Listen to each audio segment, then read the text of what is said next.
You have big ADHD feelings, like super intense feelings, and sometimes you feel flooded and overwhelmed by them. Or maybe you feel like you can hardly access your feelings at all. Like maybe you've spent years or decades even pushing them down or trying to manage or control them so that you really don't even notice that may feelings. You're just like, oh, it's fine.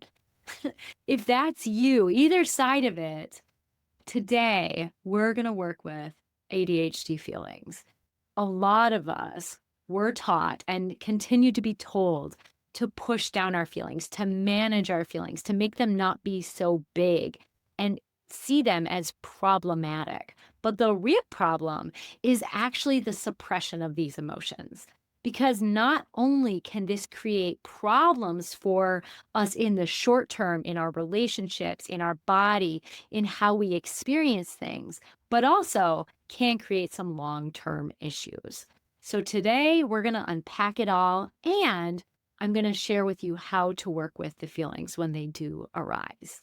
Be sure to listen. Welcome to the Self-Loved ADHD Woman's Way podcast. I'm your host, Jen Barnes. If you're an ADHD woman entrepreneur, ADHD adjacent, or ADHD-ish, you've come to the right place. We'll dive deep into the unique challenges you face, from the inner turmoil to the outer obstacles. We'll blend neuroscience, IFS, and somatic healing, and explore practical strategies to help you navigate the world of entrepreneurship with ADHD with greater ease and effectiveness. I'm glad you're here. Hey, it's Jen. I'm so glad you're here. So, feelings. I feel like I should almost tell a story about this. I've recorded this podcast twice now. One was last week or 2 weeks ago, and the recording was messed up. One was this morning, and it wasn't really vibing with me. And so now we're here. And I share that because I want to be as transparent and human as possible. And also, it's part of our process of like, oh, wow, that I had feelings about that. I had feelings about how that one felt. And this isn't about perfection, but really about feelings. So anyway, I'm going to start this attempt with a story. And this story, I'm guessing, might resonate with some of you. This story is about a little girl named Jenny. Jenny had big feelings as a little girl, and she was told that she was too sensitive. It was too much, too intense. When she would come home from school in ninth grade and cry, she was told that if she didn't stop crying, that she would be pulled out of her private school and put into a public school that she didn't want to go to. Not that there's anything wrong with public school, to be clear. At any rate, and told to shut down those feelings. And so over time, Jenny learned that she was quote unquote too much for people. And so learned to shut down her feelings so that by the time she got into college, she found that she didn't actually, besides her freshman year roommate, didn't really connect with her female friends. She didn't really feel connected to them. And so she liked hanging out with guys better and didn't realize until her, I don't know, say 40s, that part of the reason she liked connecting with guys so much in her coming of age years is because in that day and age, men were really disconnected from their feelings. So it was low risk. There wasn't a lot of vulnerability. Is this sounding familiar to anyone else besides me? This is such a common story. And if you are over a certain age, you might even be resonating with it. If you're younger, you might be like, no, everyone let me feel my feelings. And now they're so big, I don't know what to do with them. And we're going to talk about both today because they both speak to ADHD and our sensitivity and the big feelings we have and how those feelings have been allowed, not allowed, shamed, been told they're too much, or something of the kind. So if you feel like you need to douse those feelings, if you feel like you have doused them for so long you don't have access, this episode's for you. This is super common. And there's a reason why emotions can be so hard for we ADHD women. And it's because of the messages we received that we're too much, that people can't handle our big feelings, that they can't be friends with us because of our stuff. They don't, our parents couldn't tolerate it. Whatever those messages are, We were told it was too much. I even remember in my early days going to therapy in my 20s. This was when I was still an actuary, so I wasn't a therapist yet, which technically I was an actuarial analyst. I hadn't passed all my exams. I never did. I switched to social work before that happened. Anyway, just trying to be accurate. So I remember going to therapy. This is in the 90s. And the therapist would teach, and I remember teaching this myself in the early years to picture a stop sign for your anxiety or other big feelings and just stop and then just try and calm your body, which is like the exact opposite of what I teach now and the exact opposite of what you do or what you need to do when your big feelings come up. And in fact, I've since seen people comment on how uncomfortable many therapists are with big feelings. And I see that because when I've come in with my big feelings, a lot of them can't handle it. And that doesn't mean they're bad people. It's just that, there's lots of different pieces that go around that, right?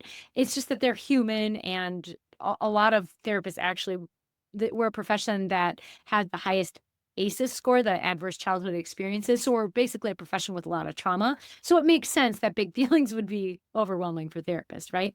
And it makes sense then that our profession created tools to try and bring down the feelings.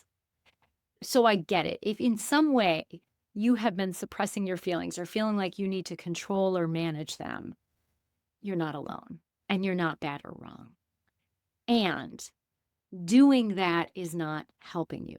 Now, to be clear, before I dive into this a little more, I'm not talking about sitting in your feeling for days and weeks and ruminating. That's different than working with the feelings as they come up. But if we don't work with the feelings, then we can end up in those ruminating spaces. And it's not useful to ignore our feelings. I want to talk about why. The first two reasons are actually problems.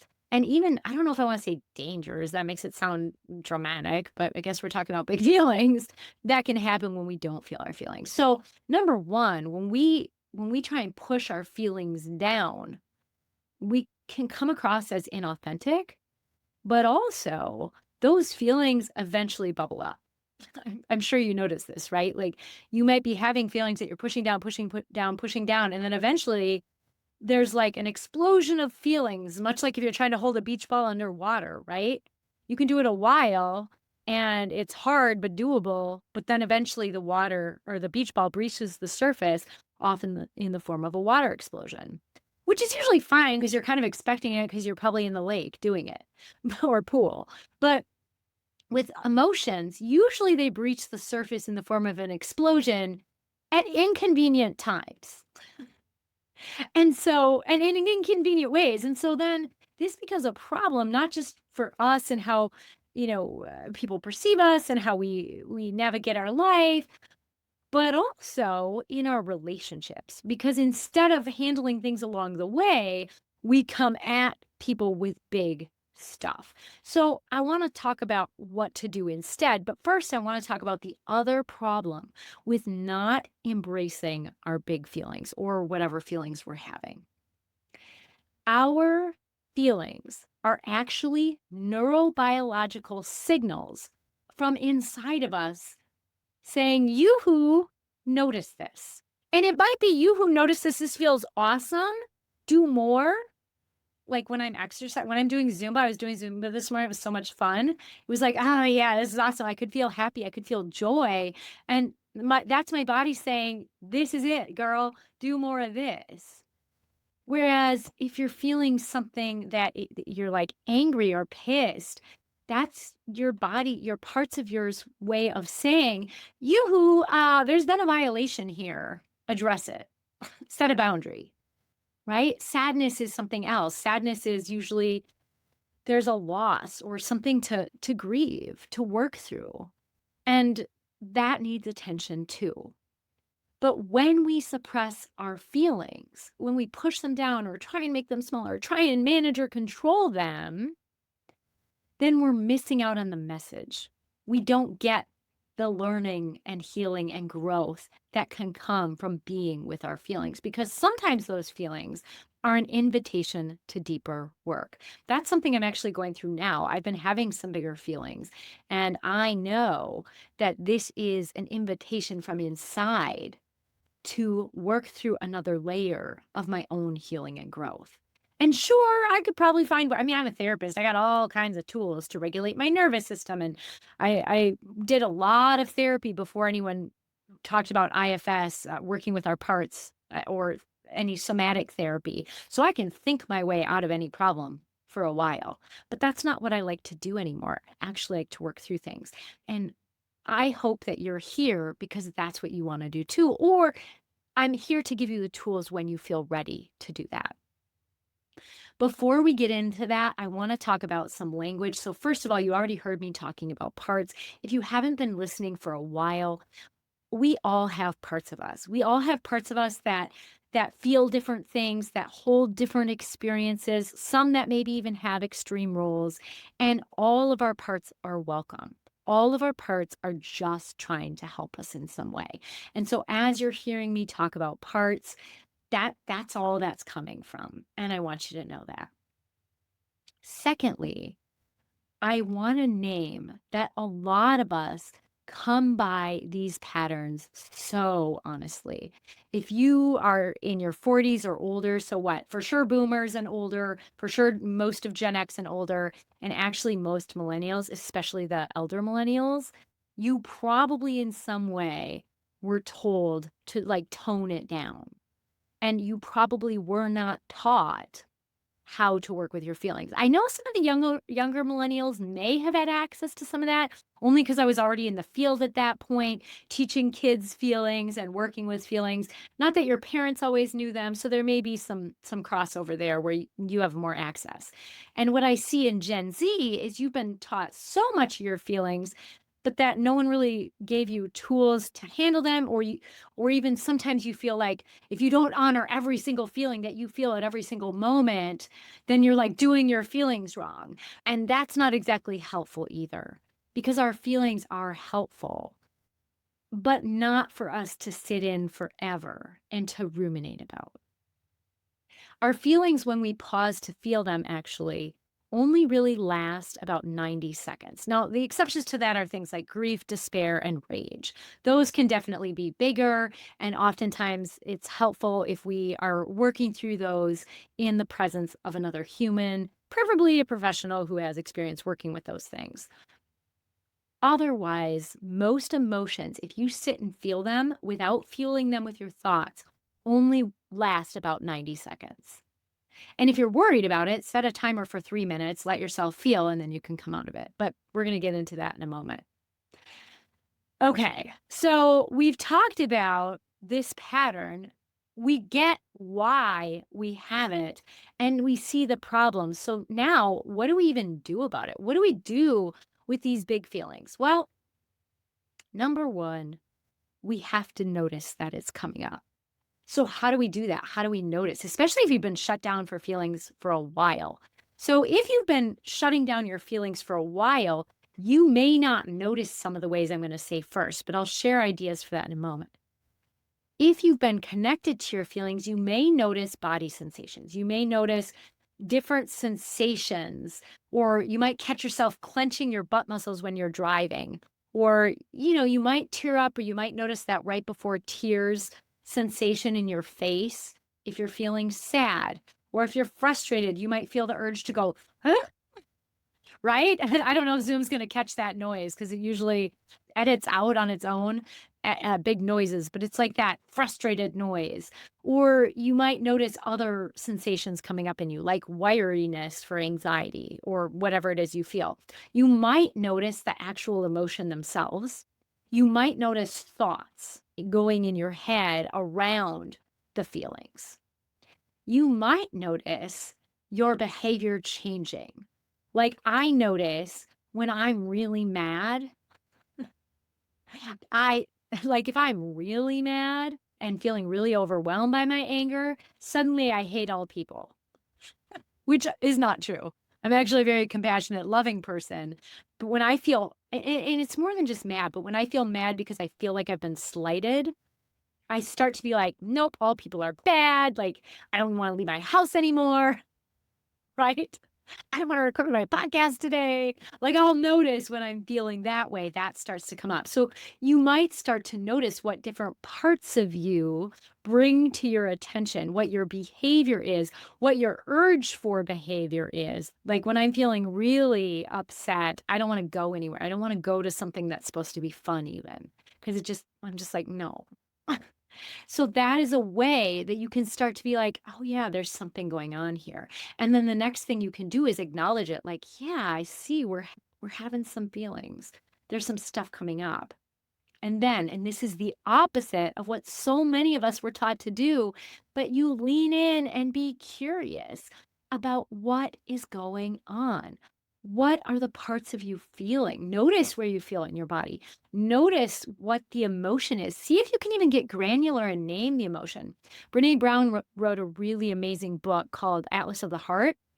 And it's like an encyclopedia of 86 emotions that came up in her research. And it's not as boring as an encyclopedia might be, not to rag on encyclopedias. There's richness to it, but basically she goes over the different feeling experiences in her research of I don't know how many people at this point that she studies, but to help us understand the different feeling experiences and spot them. And why is this important? Well, it turns out that what we call our experience matters. It impacts our experience of the feeling.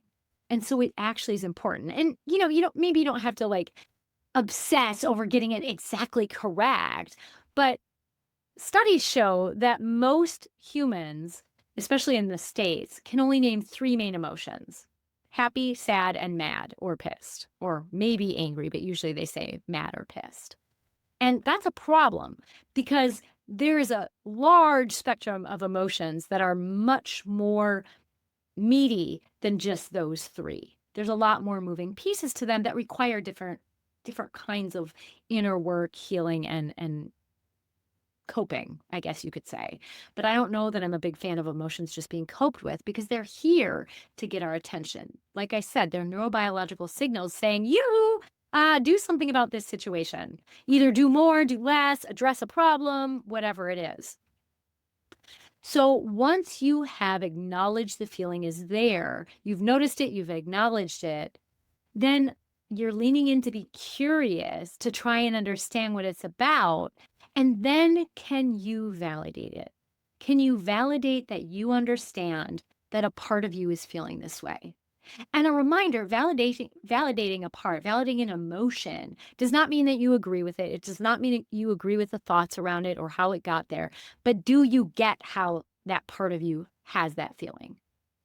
And then can you validate it? Can you say, you know what? I really get why you're feeling this way. That makes sense how you got here. Because you're not going to be able to work with the feeling until you're able to do that. Once you've done that, you might notice some softening. And then you can see, what is it that we need now? What is it that we need? And you can give that to yourself.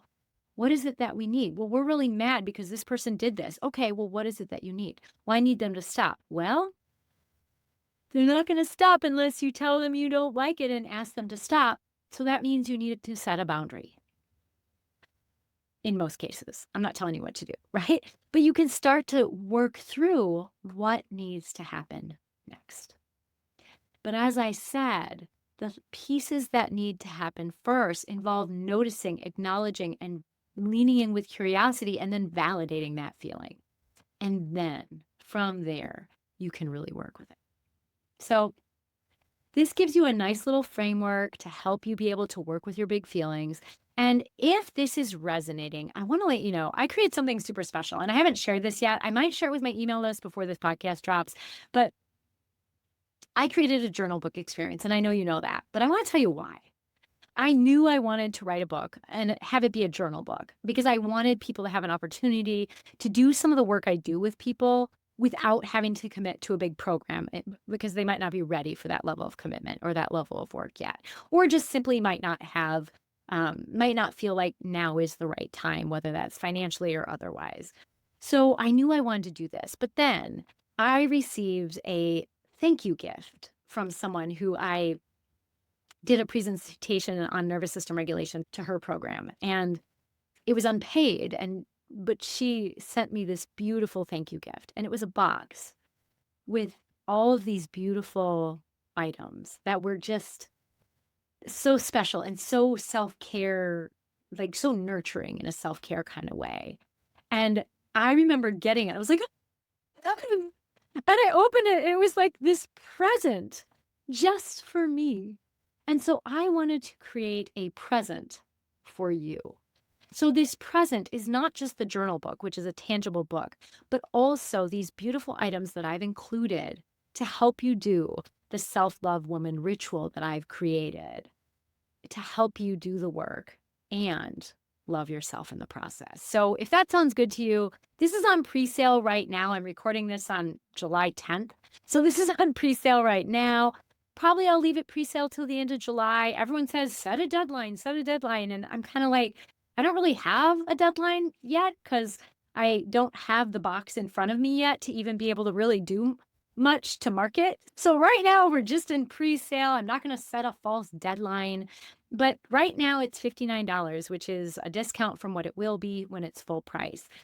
Feel free, if this resonates, to check out the link in the description or show notes, depending on where you're listening to this podcast. And if this episode resonated with you, I'd love it if you'd like it or leave a comment or subscribe or follow. And I would love it if you know an ADHD woman who would really benefit from listening to this podcast. I would love it if you would share it with her, not just so we can help her, but maybe she'll share it with people and she'll share it with people. And then I can help more ADHD women because we ADHD women are super powerful. We're super creative. We're super charismatic and enthusiastic. And when we are able to overcome the challenges of ADHD and instead embrace our strengths, we do some pretty amazing things in the world. And that's a world I want to live in. So I'd love it if you'd share, and I'll see you next time. Take care.